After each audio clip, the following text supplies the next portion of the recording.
জনাব মুহাম্মদ রাসূলুল্লাহ সাল্লাল্লাহু আলাইহি ওয়াসাল্লাম যখন দুনিয়াতে আসছেন তখন মুমিনের সংখ্যা কি পরিমাণের ছিল বলেন তো? হ্যাঁ, কম না, একজন ছিল। নবী আলাইহিস সালাতু ওয়াস সালাম যখন দুনিয়াতে আসছেন মুমিনের সংখ্যা একজনও ছিল না। পুরুষদের মধ্যে সর্বপ্রথম ইসলাম গ্রহণ করেছেন আবু বকর সিদ্দিক রাদিয়াল্লাহু তাআলা। মহিলাদের মধ্যে সর্বপ্রথম আম্মা জান খাদিজা কুবরা রাদিয়াল্লাহু তাআলা। বালকের মধ্যে সর্বপ্রথম আলী মুর্তজা রাদিয়াল্লাহু তাআলা। গোলামদের মধ্যে যায়েদ ইবনে হারিসা রাদিয়াল্লাহু তাআলা। এই চারজন ফার্স্ট মুসলমান। এর আগে কোনো মুসলমানই ছিল না। জনাব মুহাম্মদ রাসূলুল্লাহ সাল্লাল্লাহু আলাইহি ওয়াসাল্লাম আসার পরে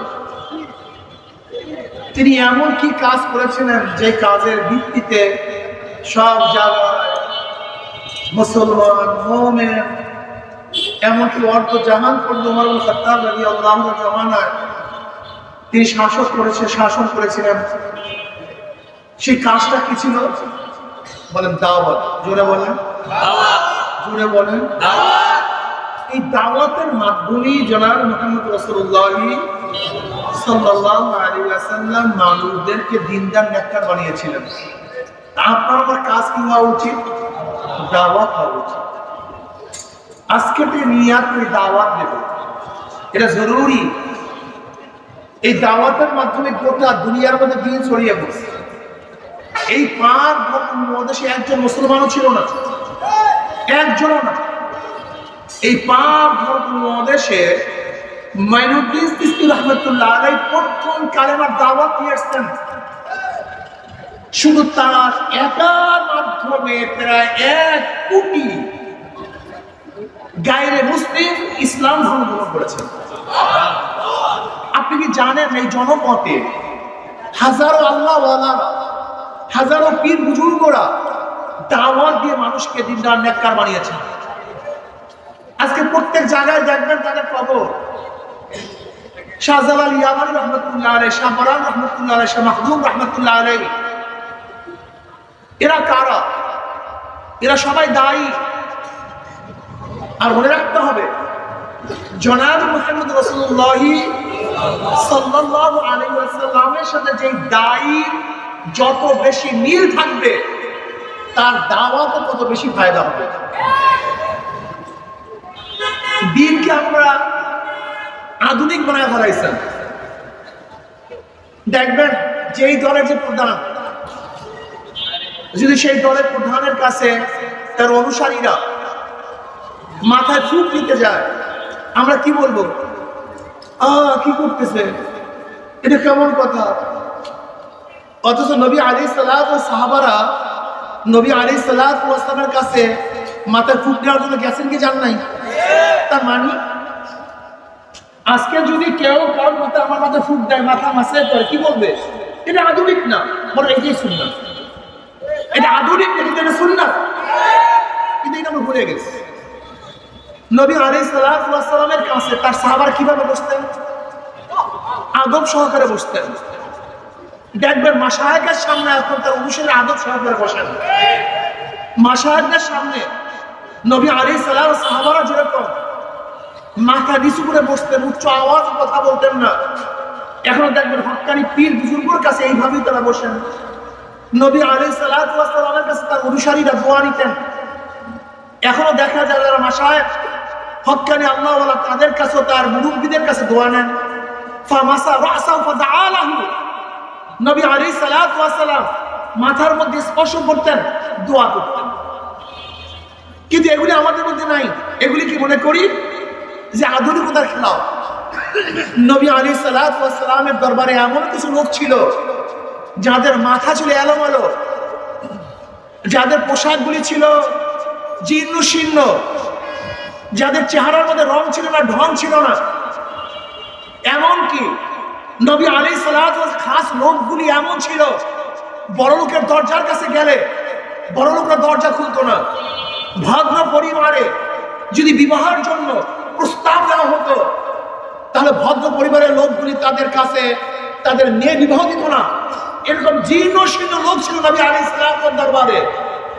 কিন্তু এখন যদি কোনো জীর্ণ শীর্ণ লোক, যাদের চুল এলোমেলো, পরিপাটি না, জামার কাপড় সেরকম স্বচ্ছ সুন্দর না, আমরা তাকে দূরে ঠেলে দেই। কিন্তু জনাব মুহাম্মদ রাসূলুল্লাহ সাল্লাল্লাহু আলাইহি ওয়াসাল্লামের কাছে এই লোকগুলো সবচেয়ে দামি ছিল। যেই মাজলিসের মধ্যে, যে জামাতের মধ্যে এরকম কিছু লোক থাকবে না, তাহলে কি মনে করতে হবে? নবী আলাইহিস সালাতু ওয়াস সালামের পুরো সাহাবার জামাতের সাথে তাদের পূর্ণাঙ্গ মিল নেই। নবী আলাইহিস সালাতু ওয়াস সাহাবাদের মধ্যে এরকম কিছু লোক ছিল যারা ভয়ে, তাদের অবস্থা কি ছিল? বুখারীর মধ্যে রাওয়ায়াত আছে, নবী আলাইহিস সালাতু ওয়াস সালাম বয়ান করতে দাঁড়াইলেন, খুতবা দিতে দাঁড়াইলেন, তিনি কবরের বয়ান শুরু করলেন। দাজ্জাল মুসলিমুনা দাজ্জাতান, মুসলমান জীবন হায়বা শুরু হয়ে গেছে। বুখারীর রাওয়ায়াত, কান্নাকাটি শুরু হয়ে গেছে।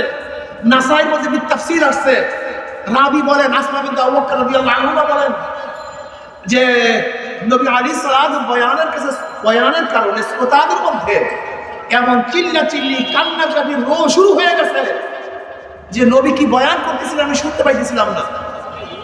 যখন নবী আলাইহিস সালাম বয়ান শেষ, কান্নাকাটি শেষ হয়ে গেছে, রাবি বলেন আমি ক্লাসের এক ব্যক্তিকে প্রশ্ন করছি, নবী আলাইহিস সালাম এমন কি বয়ান করেছিলেন যে বয়ানের কারণে মজলিসের মধ্যে এই অবস্থা সৃষ্টি হয়েছে?